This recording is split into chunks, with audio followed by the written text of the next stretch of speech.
দেখুন কালেক্টর সাহেব, আর রণধীর সিং বাবু বলেছেন এটা তো একটা নমুনা মাত্র, আর যদি বলেন তো সামনে মাসে আরো পাঠিয়ে দেবো। কি নাম বললেন যেন? আগে রণধীর সিং বাবু। আরে না, আপনার। আগে আমার নাম ফুলচাঁদ। ফুলচাঁদ বাবু।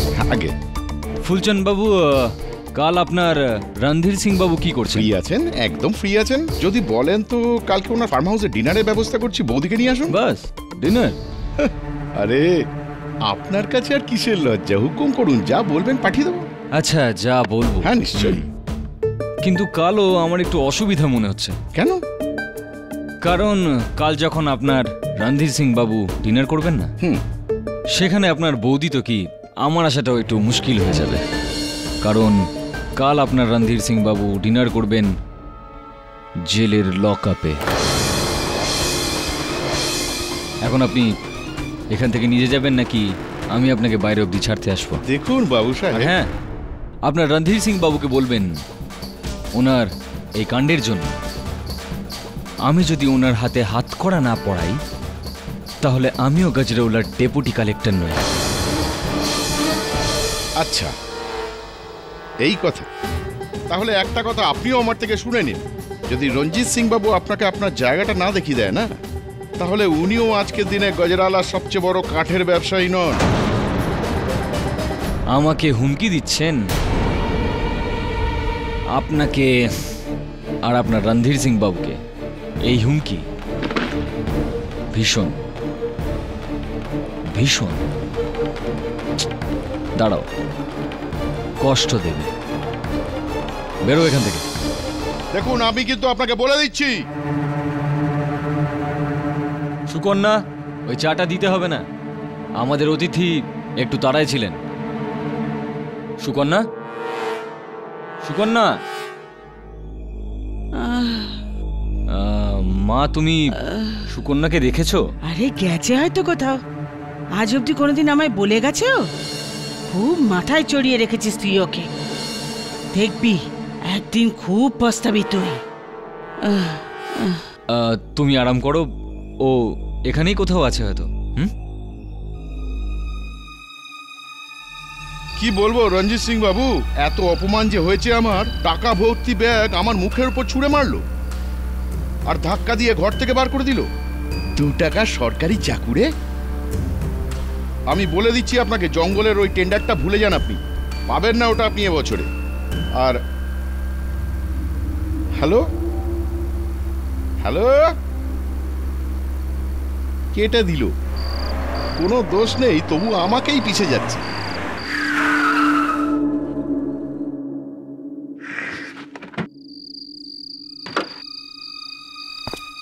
দিনটাই খারাপ ছিল আজ।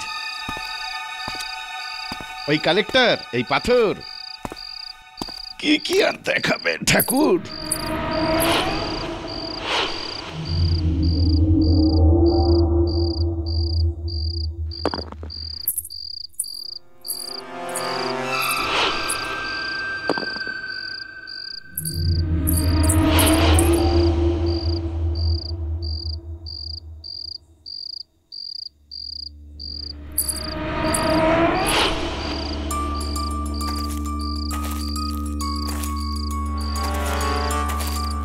আরে কে ওখানে?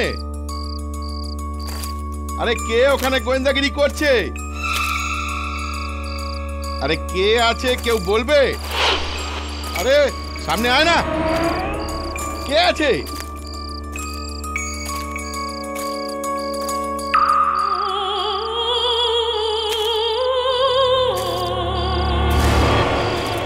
আরে কে আছে রে?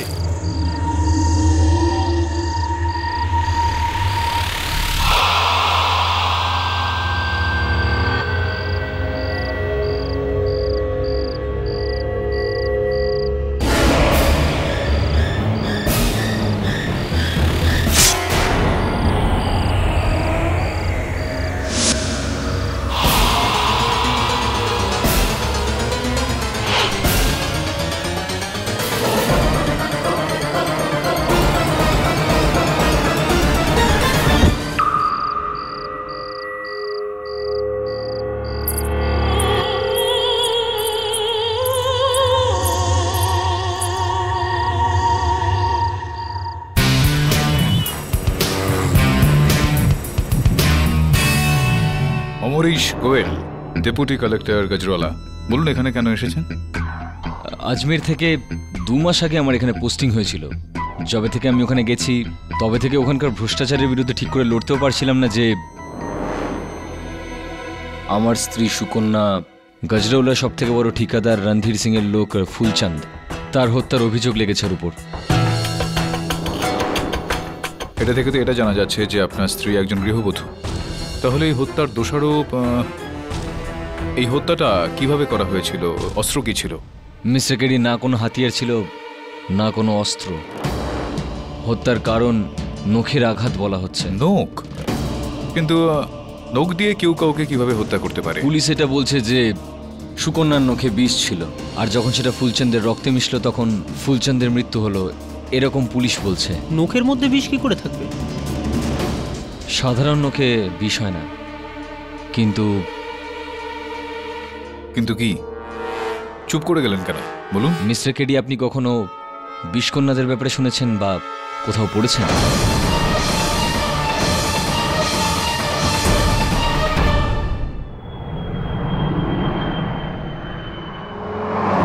বিষকন্যাদের বিষয়ে একটা অনেক পুরনো গল্প আছে। বলুন। শোনা যায় যে মৌর্য সাম্রাজ্যে কন্যাদের বালিকা অবস্থা থেকেই বিষ মিশিয়ে বড় করা হয়, যাতে তারা ছুঁয়ে দিয়েই শত্রুদের হত্যা করতে পারে। You mean female assassin? হ্যাঁ, এরকমটা বলতে পারিস তুই।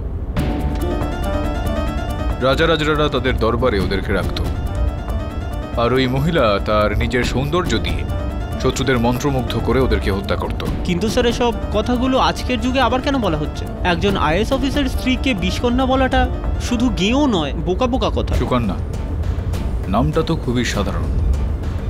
নামটা সাধারণ হলেও এই গল্পের পেছনে বাস্তবিকতা কি আছে এটা তো গজরাওয়ালা পৌঁছেই জানতে পারা যাবে।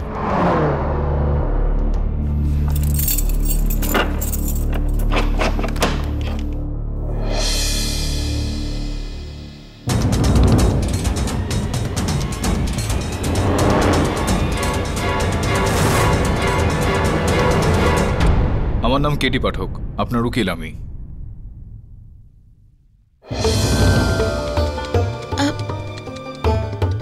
কেডি সাহেব, আপনি আমায় এসব থেকে বাঁচিয়ে তো নেবেন না?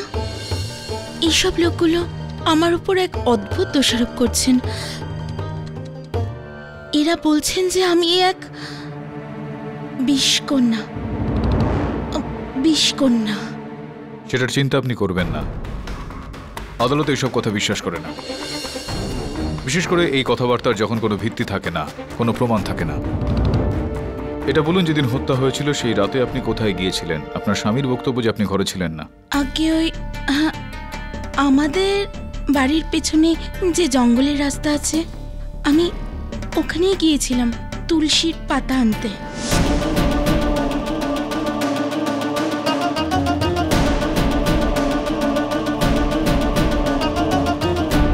তুলসী পাতা?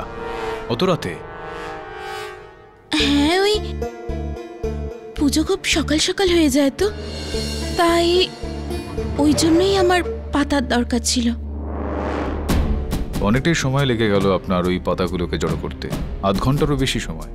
আমরা এই এলাকায় নতুন এসেছি, ওই জন্য আমি জঙ্গল দিয়ে রাস্তা ভুলে অন্য একটা জায়গায় চলে গিয়েছিলাম, আর তারপর ফেরার পথটা জানতে গিয়েই আমার দেরি হয়ে গিয়েছিল।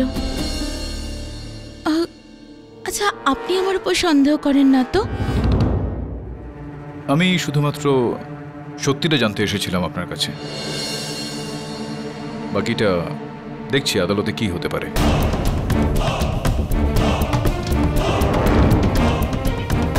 2 মাসের বিয়ে আর তারপরেই বরবাদি? শুনে খুব আফসোস হলো। বিষকন্যা?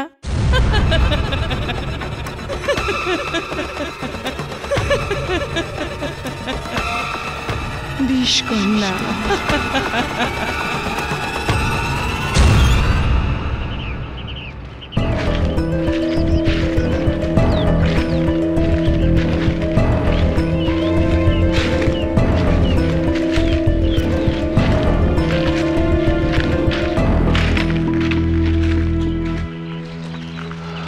তো হাওলদার বাবু, এখানে কি ফুলচাঁদের লাশ পাওয়া গেছিল?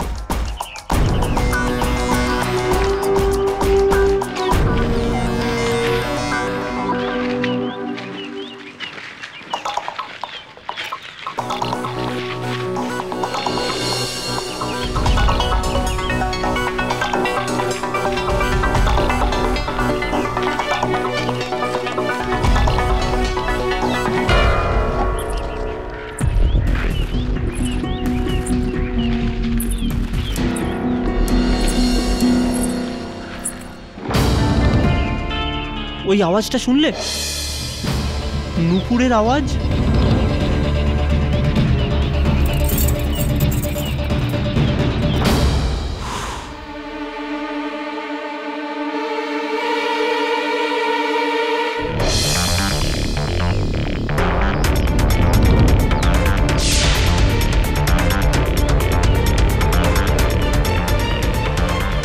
Super glue.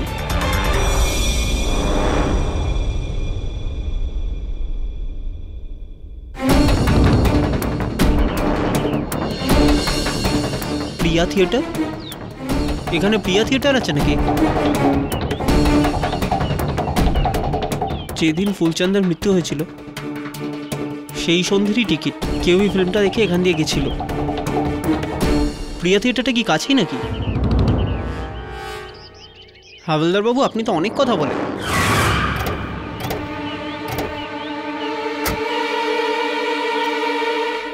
গজরালায় পাঠক সাহেব আর আপনাকে স্বাগত বলুন। আমি রণধীর সিং, এখানকার খুব ছোট একজন ঠিকাদার। ও, তো ফুলচাঁদ বলে যিনি মারা গেছেন? আগে হ্যাঁ, দুর্ভাগ্যবশত ও আমারই ম্যানেজার ছিল। নির্মমভাবে মারা গেল বেচারা, বিষকন্যার চক্করে।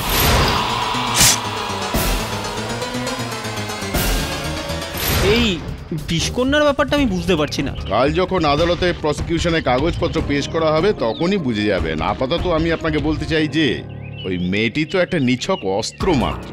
আসল হত্যাকারী তোর স্বামী, যে আমার লোকের পিছনে পাঠিয়েছিল নিজের বউকে মারার জন্য আপনাদের ওই ডেপুটি কালেক্টর অমরিশ গোয়েল।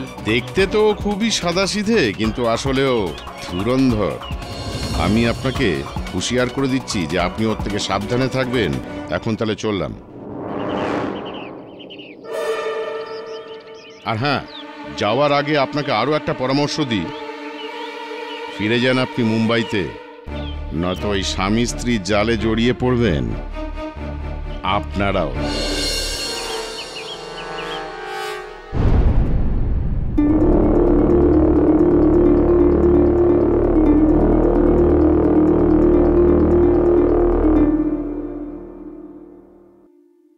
যেদিন তুই সুকন্যাকে বিয়ে করে বাড়িতে এনেছিলি, আমি সেই দিনই বুঝে গিয়েছিলাম যে এই মেয়ের পা পড়া খুব অশুভ হবে। আরে কতবার বলেছিলাম যে উর্বশীকে বিয়ে কর, কিন্তু তুই আমার একটা কথা শুনলি না। এটা জেনেও যে ওর অতীতটা কত খারাপ, তবুও তুই ওকে বউ করে নিয়ে এলি। মা, তুমি বুঝছো না কেন? সুকন্যা নিজের অতীতকে একদম ভুলিয়ে ফেলেছিল, একদম বদলে গেছিল। আরে ও অতীতকে ভুলে গিয়ে থাকলে এসব কি হচ্ছে? লোকে ওকে বিষকন্যা কেন বলে? বিষকন্যার মানে বুঝিস কি হয়? একেবারে জীবন্ত বিষের দোকান। মা মা মা মা ওকে উল্টো পাল্টা কথা বলা বন্ধ করো। আমি জানি যে সুকন্যা একেবারে নির্দোষ ছিল।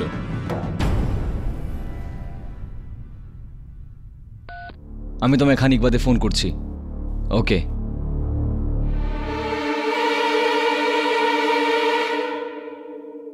মা এখন বৈদেহী, মানে বলতে চাইছি যে সুকন্যার ব্যাপারে সব উল্টোপাল্টা কথা বলা বন্ধ করো। আমার জানা আছে যে সুকন্যা তোর উপর জাদু করে রেখেছে, সেই জন্য তুই কারোর কথা শুনিস না।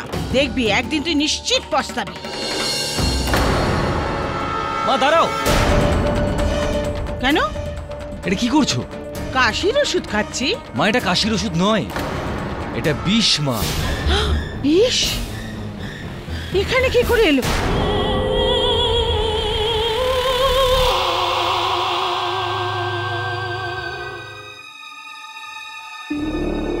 সুকন্যা। প্রকাশ, তুমি? সুকন্যা, এসব কি হয়েছে? তুমি এসব চিন্তা করো না, সব ঠিক হয়ে যাবে। আমি এসে গেছি না? আমি তোমার সঙ্গে রয়েছি, ঠিক আছে?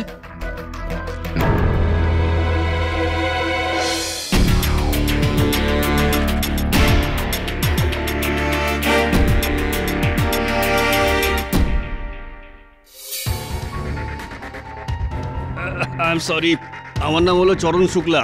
নমস্কার শুক্লাবাবু, আপনার তো খুব বাজেভাবে কাশি হয়েছে, কিছু নেন না কেন? আরে এটা তো খুব সামান্য ব্যাপার, কিন্তু এই কেসটা কিন্তু সাধারণ নয়। আরে দূরে সরে যাওয়ার থেকে, তুমি যদি ভুল করে ছুঁয়ে ফেলো না, এক্ষুনি দাঁড়িয়ে দাঁড়িয়ে মরে যাবে। শোনোনি, বিষ কন্যা ও।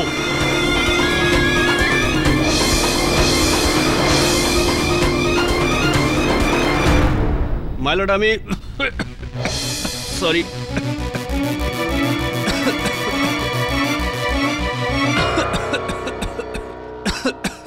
আমি দুঃখিত, এই জঘন্য কাশি।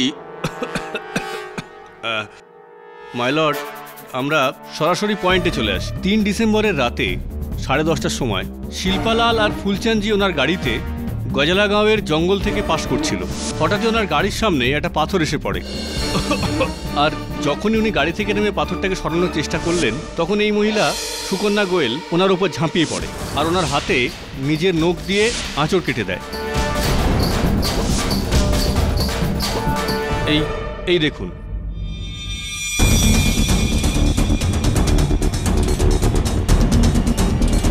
তো মাই লর্ড, তার 10 সেকেন্ড পরেই মিস্টার ফুলচাঁদ পড়ে গিয়ে মারা যান। আর মৃত্যুর কারণ, ওনার শরীরে প্রচুর পরিমাণে বিষের অস্তিত্ব। আর সেই বিষটাই বা কি? জেন্ড্রোটক্সিন, যেটা একমাত্র বিছে এবং সাপের মধ্যেই পাওয়া যায়। এই দেখুন।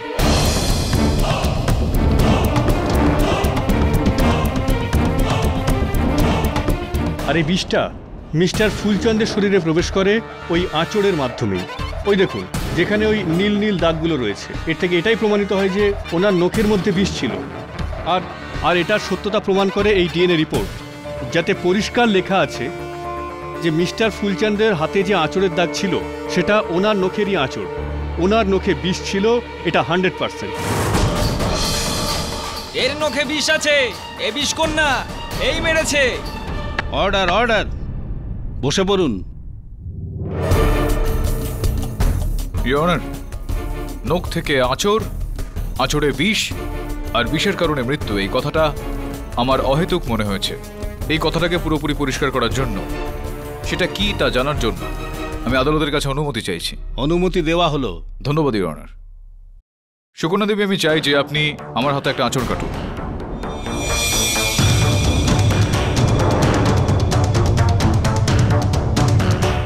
মিস্টার পাঠক, কি করছেন এটা?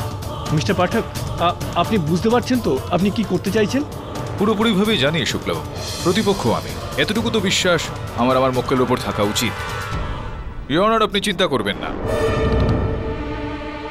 চিন্তা করবেন না আপনি, এটা করা আবশ্যিক। আঁচড় কাটুন।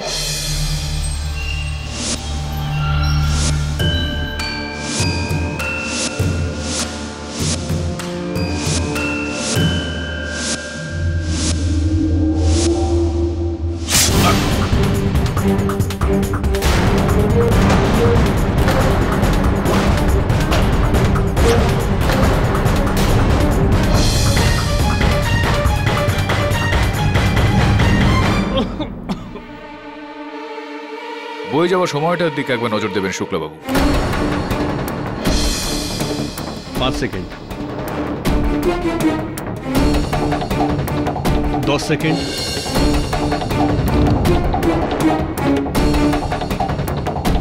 15, 20, 25, 30। ইওর অনার, আমার উপর কোনো রকম ভাবেই এই বিষের প্রভাব, কি বলেছিলেন যেন আপনি, ওই ডেন্ড্রোটক্সিন এরকম কোনো রকম পদার্থের একটা উপস্থিতি আমি অনুভব করতে পারছি না একদম। বাস হালকা জ্বলছে হাতটা, আর কিছুই না। সেটা এই জন্য যে ওর নখ এখনো বিষের মধ্যে ডোবায়নি। আচ্ছা আচ্ছা, তখন ডুবিয়েছিলেন? 100%। দেখেছিলেন আপনি? ও বিষ কন্যা, নিজের ইচ্ছের অনুসারে ও বিষ বের করে, শুধু কোর্টে নিজের আসল রূপটা দেখাচ্ছে না। হ্যাঁ, ঠিকই বলছে, ঠিকই বলছে। অর্ডার, অর্ডার, আর যদি কেউ আদালত চলাকালীন কথা বলে তাকে বার করে দেওয়া হবে। ইওর অনার, আমি এই বিষধর বিষয়ে খুব একটা বেশি যেতে চাইছি না, কিন্তু এই আদালতের মধ্যে যে কেউই ওনাকে বিষকন্যা বলে ডাকছে। আমি অনুরোধ করছি আদালতকে যে আপনি এখানে উপস্থিত সমস্ত ব্যক্তিকে সাবধান করে দিন যে এরকম কুসংস্কারে বিশ্বাস করা শুধুমাত্র হানিকারক নয়, বরং সংবিধান বিরোধীও এটা। পাঠকবাবু, আসলে কথা হলো অন্ধবিশ্বাসের মধ্যেও বিশ্বাস শব্দটা আছে, আর এই লোকেদের এই মহিলাকে বিষকন্যা বলে বিশ্বাস করা এই কেসের সঙ্গে জড়িত।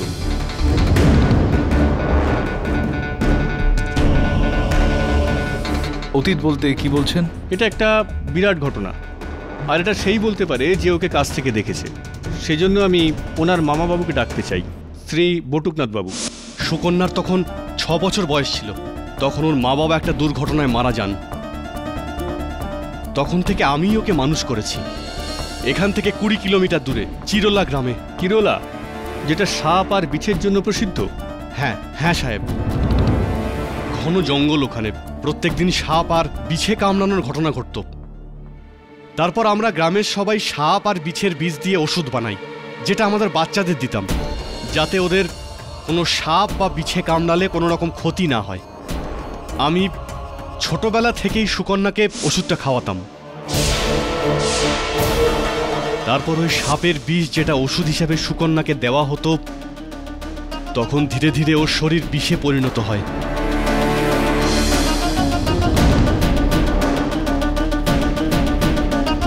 আর যখনই ও বড় হলো, ওই বিষের ক্ষমতা শেষ হতে লাগলো। আমার মনে আছে যখন ও একদিন কলেজ থেকে ফিরছিল,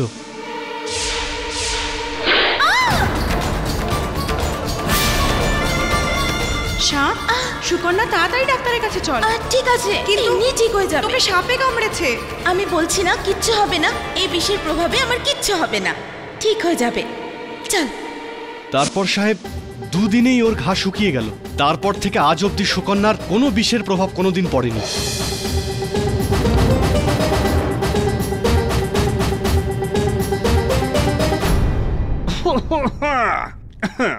মাই লর্ড, এই কথাটা প্রমাণ করার জন্য আমি আদালতের কাছে আবেদন করব যে একটা বিছে আনানো হোক যে ওনাকে কামড়াবে। শুক্লবাবু, আমার মনে হচ্ছে যে আপনার উপরেও কোনোভাবে এই বিষের প্রভাব পড়ছে। বিচিত্র এই কথাগুলো কেন বলছেন? পাঠকবাবু, তাহলে এই কথাটা কি করে প্রমাণ হবে যে ওনার ওপর বিষের কোনো প্রভাব পড়ে না? না, এটার প্রমাণ করার প্রয়োজনীয়তাও কি রয়েছে শুক্লবাবু? ইওর অনার, সুকন্যা দেবীর এই অবস্থাটা কোন নতুন বিষয় নয়। বিজ্ঞানে এটাকে মেট্রিওথিজম বলা হয়, যেখানে ব্যক্তি নিয়ম করে নিয়মিত মাত্রার বিষ নিয়মিতভাবে পান করে থাকে, যাতে বাইরের বিষের প্রভাব তার শরীরে না পড়ে। জু আর ওয়াইল্ড লাইফ স্যাংচুয়ারিতে শুক্লবাবু হামেশাই ওখানকার কর্মচারীরা এই বিষয়টা প্রয়োগ করে থাকেন। মিস্টার শুক্লা, আপনি আমাকে এবং এই বিছেকে দুজনকেই ছেড়ে দিন। আমি এসব আদালতের মধ্যে হতে দেব না। বরুকনাথ বাবু, আপনি আমাকে দয়া করে এটা বলুন যে সুকন্যা দেবীর এই অতীতের অবস্থা অনুসারে কুলচাঁদ বাবুকে হত্যা করা, ওনার মৃত্যুর সঙ্গে এটার সম্পর্কটা কোথায়? আপনি বুঝতে পারছেন না সাহেব, বছরের পর বছর ওর শরীরে বিষগুলো গিয়ে ওর চিন্তা ভাবনাও বিষাক্ত। তারপর থেকে খারাপ লোকেদের সঙ্গ নিতে লাগলো। এগুলো আমি কি শুনছি সুকন্যা? আরে তুই দালবি ভাইয়ের সাথে কাজ করছিস, জানিস তুই যে ও কত বড় গুন্ডা একটা? ও মামা বাবু, আপনি এমনি চিন্তা করছেন। আমি ওদের ওখানে শুধু হিসাব কিতাবই তো দেখি, আর তার জন্য আমি পয়সাও তো ভালোই পেয়ে যাই। আর তাছাড়া ওদের ওখানে কাজ করতে আমার কোনো অসুবিধা নেই। আরে পাগল হয়ে গেছিস তুই? তুই জানিস টাকার জন্য ও অন্যের জীবন নিতে পারে, আর তুই ওর সাথে কাজ করবি? মামা বাবু, আপনিও না। 2 বছর অবধি সুকন্যা দলবীরের দলবলের সঙ্গেই কাজ করে, ওর ইশারায় চলতে লাগলো।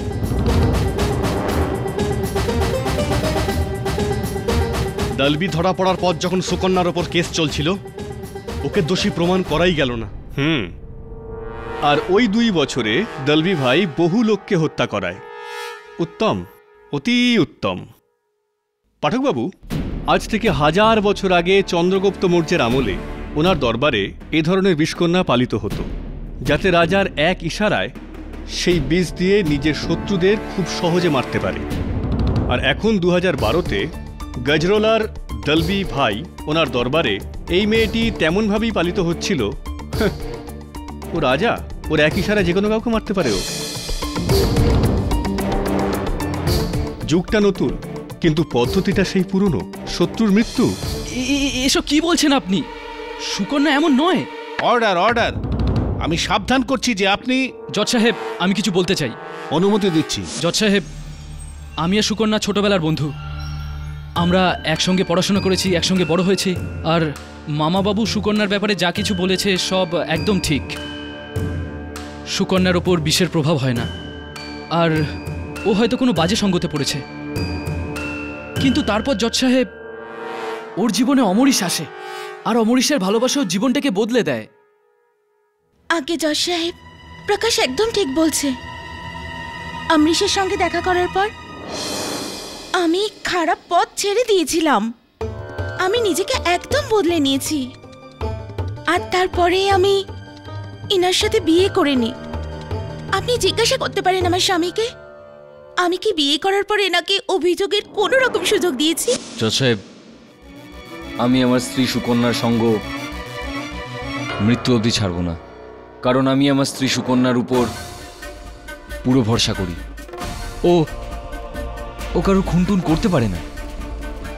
এটা লাভ স্টোরি নয়, এটা মার্ডার স্টোরি। যদিও এই মার্ডারের কারণ একরকম ভালোবাসাই, কারণ তোমার স্ত্রী একজন এমন লোককে মেরেছেন যে তোমাকে হুমকি দিয়েছিল, আর ওনার নখের আঁচড়ের দাগ ওনার শরীরে। শুক্লাবাবু, আপনার নখ এই সময় কোথায় আছে? আমার হাতে। আপনার হাতে? তাহলে সুকন্যা দেবীর নখ নিশ্চয়ই তার আঙুলেই রয়েছে। হ্যাঁ, যেখানে থাকে আর কি। এরকমটা তো হতে পারে না নিশ্চয়ই যে সুকন্যা দেবী এক জায়গায় রয়েছেন, তার নখ অন্য জায়গায়। মানে? না, মানেটা হলো যখন ফুলচাঁদ বাবুর মৃত্যুটা হয় তখন সেই সময় সুকন্যা দেবী ওখানে ছিলেনই না শুক্লাবাবু। সেখান থেকে 6 কিলোমিটার দূরে গজরোলা বাগ রোডে তিনি ছিলেন। বেপাত্তা হয়ে গিয়েছিলেন বাড়ি যাওয়ার জন্য তিনি ঠিকানা খুঁজছিলেন।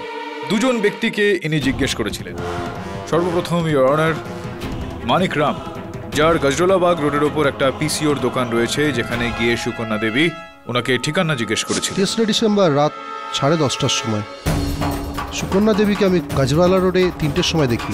আমার পিসির দোকানে এসেছিল, আর ওখান থেকে ওনার ঘরের ঠিকানা জিজ্ঞেস করছিল।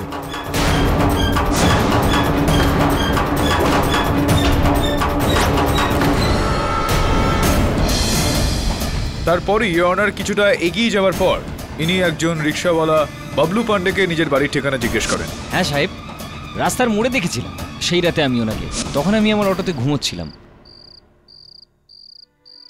আচ্ছা দাদা, এই পুলে রোড কতটা দূরে? কাছেই আছে, 2 মিনিটের দূরত্ব। যদি বলেন তাহলে রিক্সা করে ছেড়ে দিই আপনাকে, মিটারে পয়সা দেবেন। না না, আমি চলে যাব, ধন্যবাদ। যে সময় আমি ওনাকে রাস্তাটা বললাম সেই সময় তখন রাত্রি 10:40 বাজে। ধন্যবাদ বাবলুবাবু। ইওর মানিক রাম আর বাবলু পান্ডের কথা অনুসারে এটা একেবারেই স্পষ্ট যে সময় ফুলচাঁদ বাবুকে হত্যা করা হয় সে সময় সুকন্যা দেবী ওখানে ছিলেনই না, গজরোলা বাগ রোডে ছিলেন, সেখান থেকে 6 কিলোমিটার দূরে। তাহলে পরে ওনার নখের আঁচড়ের দাগ ফুলচাঁদের শরীরে কি করে পাওয়া গেল? সরি, এটা ডিএনএ রিপোর্ট মিস্টার পাঠক, কোনো মজা নয়। শুক্লাবাবু, যদি আপনার এই প্রমাণে দম থাকে তো আমার সাক্ষ্যদেরও কিন্তু টলানো যাবে না। হ্যাঁ, কিন্তু একই মেয়ে একই সময় 2 জায়গায় কি করে হতে পারে? ভালো প্রশ্ন এটা, আর এই প্রশ্নের উত্তরটা খোঁজা হবে। কিন্তু ইওর অনার, যতক্ষণ এই প্রশ্নের উত্তরটা খোঁজা হয় আমি আদালতের কাছে আবেদন করব যে আমার মক্কেলকে হেফাজতে না রেখে জামিনে ছেড়ে দেওয়া হোক। তার মানে পুলিশের কাছে মিসেস সুকন্যা গোয়েলের বিরুদ্ধে অনেক গুরুত্বপূর্ণ প্রমাণ রয়েছে, কিন্তু কেডি পাঠক যে 2জন সাক্ষীকে এনেছেন তাদের কথাও আমরা ফেলে দিতে পারছি না। এই জন্যই আদালত মিসেস সুকন্যা গোয়েলকে 10,500 টাকার বিনিময়ে জামানত দিচ্ছে। কিন্তু ততদিন আপনি গজরল ছেড়ে কোথাও যেতে পারবেন না। আজ্ঞে sir. The court is adjourn for today.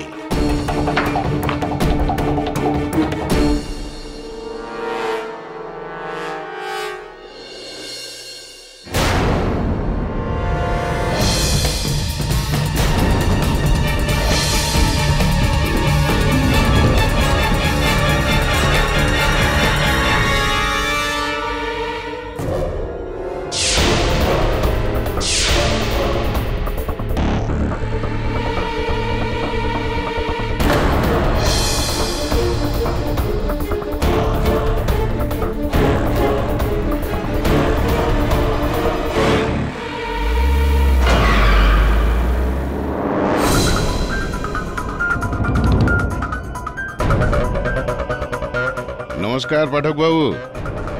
Randhir Singh, ঠিকাদার, মনে হচ্ছে সত্যটা নিজের চোখে না দেখা অবধি আপনার বিশ্বাস হচ্ছে না। উঠে আসুন।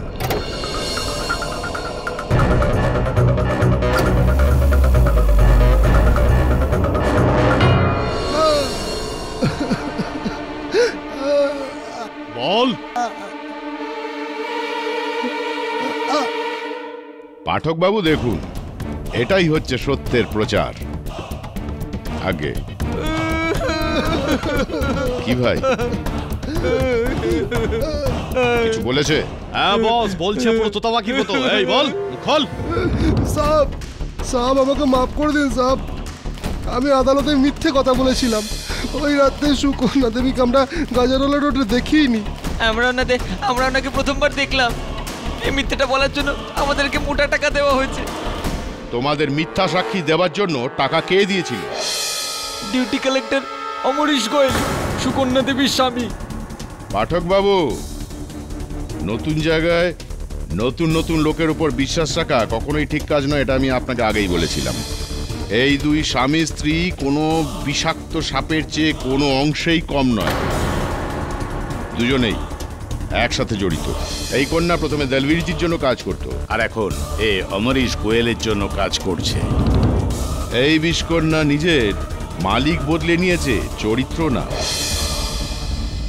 কি পাঠকবাবু, আপনিও শিকারকে জঙ্গলে খোলা ছেড়ে রেখে দিয়েছেন শিকার করার জন্য? তাহলে মনে রাখবেন যে কারুরই নিস্তার নেই।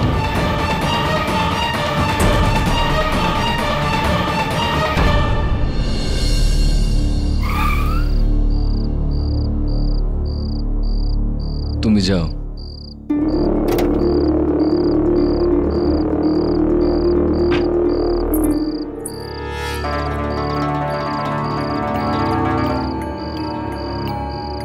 হ্যাঁ বৈদই, বলো।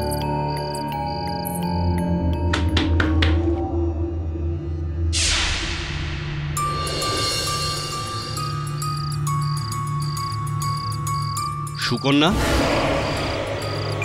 মা, তুই এত রাতে? আমি কি ভেতরে আসতে পারি মামা বাবু? স্যার, এত বড় ধোকা। ওকে যদি নকল সাক্ষ্য কিনতেই হতো তাহলে ও আপনাকে কেন ডাকলো? যে কোনো উকিলকে ডেকে নিত। রণধীর সিং ঠিক বলেছে স্যার। এই অমরিশ মাটির যতটা বাইরে, ঠিক ততটাই ভেতর। হয়তো তুই ঠিকই বলছিস, কিন্তু আমি এই কথাটাই অমরিশের মুখ থেকে শুনতে চাইছি।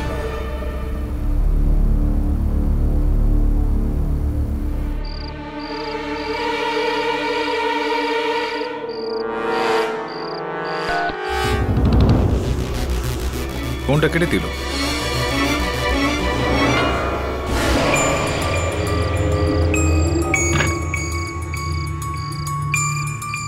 কাজ হলো।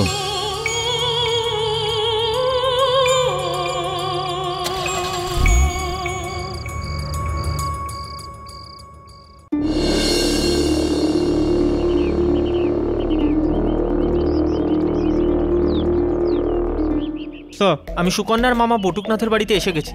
হ্যাঁ, এবার ওনার থেকেই সুকন্যা আর অমরিশের ব্যাপারে জেনে নেব। আমি ফোন করছি।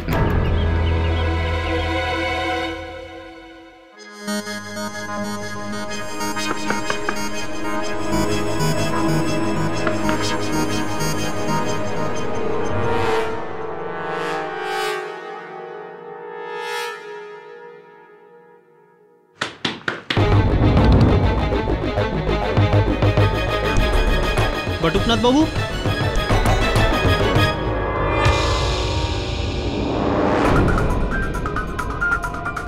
বটুকনাথ বাবু,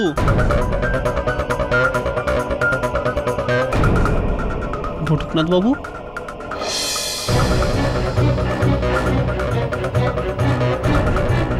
বটুকনাথ বাবু।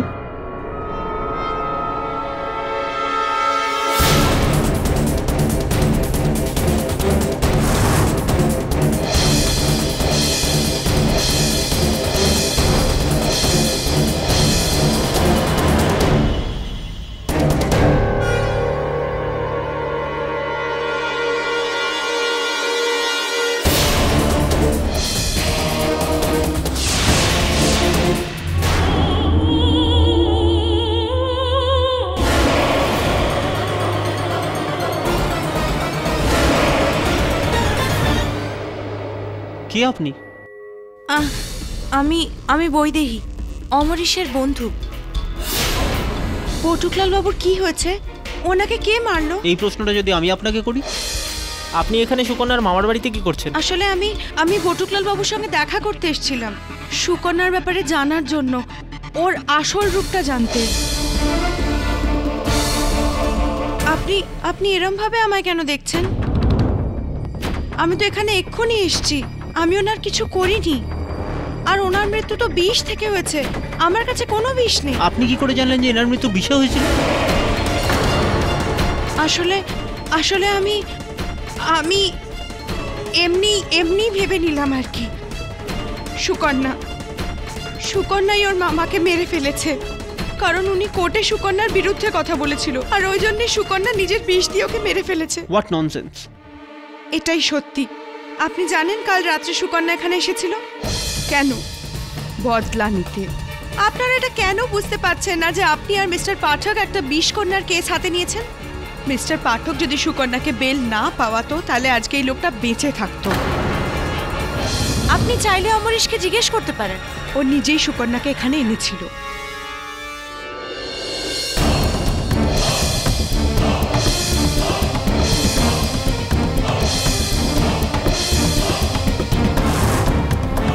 স্যার আমায় ক্ষমা করে দিন স্যার, আমি ভুল করেছি স্যার। ওই দুজন উইটনেস যাদের আদালতে ডেকেছিলাম, ওই দুটো উইটনেসও মিথ্যে ছিল স্যার। মিথ্যা আর এই বাজে কথার অপেক্ষা আমি করি আমার প্রতিদ্বন্দ্বীর কাছ থেকে, অমরেশ আমার নিজের মক্কেলের থেকে নয়। আপনি যেই দুজন মিথ্যা সাক্ষ্যকে আদালতে পেশ করান, তাদের বক্তব্য শুনেই আমি আপনার স্ত্রীকে জামিনে ছাড়ানোর ব্যবস্থা করি। অমরেশ বাবু, মিথ্যার পায়ে কেউ বেশি সময় ধরে দাঁড়িয়ে থাকতে পারে না। আমি সিদ্ধান্ত নিয়েছি যে আপনার এই কেসটা ছেড়ে আমি মুম্বাই ফিরে যাব।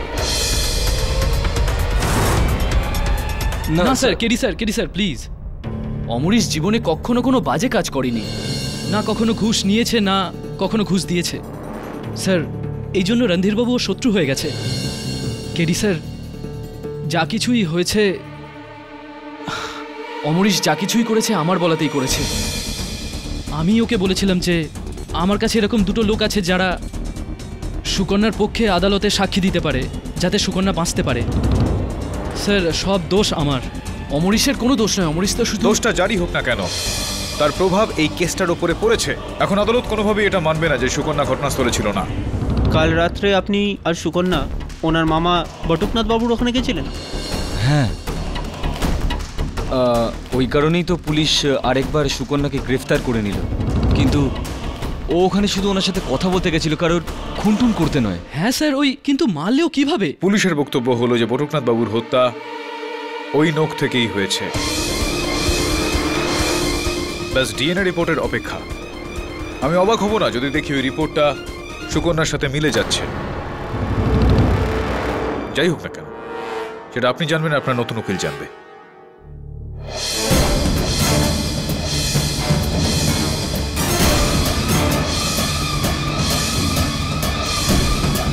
বলুন, এই ঝুমকো? স্যার এই ঝুমকোটা তো ওই ঝুমকোটারই মতো, যেটা আমি বটুকনাথ বাবুর বাড়ি থেকে পেয়েছিলাম। এটা সুকন্যা দেবীর ঝুমকো? না স্যার, এটা সুকন্যার নয়, বরং এটা তো আমার মায়ের কানের দুল। কিন্তু এই কানের দুল বটুকনাথ বাবুর ওখানে কি করে গেল? প্রশ্নটা এটা নয় যে এই ঝুমকোটা কিভাবে বটুকনাথ বাবুর ওখানে পৌঁছলো। প্রশ্নটা হলো এই যে আপনার মা সেখানে কি করছিলেন। মাসিমা, আপনি কালকে বটুকনাথ বাবুর বাড়ি গিয়েছিলেন? না বাবা। আপনিও মিথ্যা কথা বলছেন। মনে হচ্ছে আমাকে আরো কিছুটা সময় এখানে থেকে এই কেসটার সঙ্গে যুক্ত থাকতে হবে। আর কিছু না হোক, আমার জিজ্ঞাসাগুলো একবার জানার জন্য, এই খোঁজটা নেওয়ার জন্য যে বিষকন্যা বলে কিছু আছে না না, আর যদি থাকে তো সেটা সুকন্যা নাকি অন্য কেউ।